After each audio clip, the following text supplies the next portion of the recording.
মুক্তির সোপান ইউটিউব চ্যানেলের পক্ষ থেকে আপনাকে স্বাগতম। ফালাক এবং নাস এই সূরা দুইটির উপর মন্তব্য।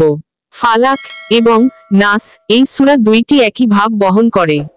আল্লাহর পথ যাত্রী মানুষ বাস্তব জীবনে যে সকল বাধা বিপত্তির সম্মুখীন হইয়া থাকে তাহা হইতে মুক্তি লাভের জন্য সম্যক গুরুর নিকট আশ্রয় গ্রহণের নির্দেশ দিতেছেন আল কোরআন।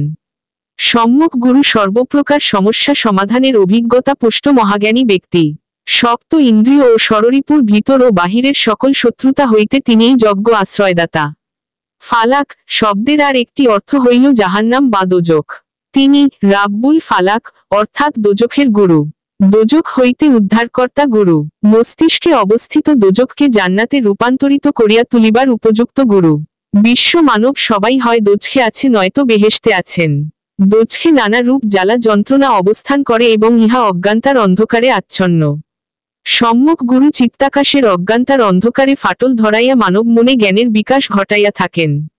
তখন হইতে মানুষ জান্নাতবাসী হইয়া নিজের মধ্যে ক্রমশ জ্ঞানের প্রবৃদ্ধি ঘটাইতে থাকেন। সম্যক গুরু তাহার ভক্ত শিষ্যগণকে জান্নাতের স্তরগুলি অতিক্রম করাইয়া পরিণামে জান্নাত হইতে মোকামে উন্নীত করেন, যাহার অপর নাম মোকামে মাহমুদা। সুতরাং দোজখ এবং বেহেশতে এই উভয় অবস্থা হইতে উদ্ধার কর্তা হইলেন রব অর্থাৎ সম্যক গুরু। সুফি সদর উদ্দিন আহমদ চিশতি কোরআন দর্শন 3য় খণ্ড থেকে।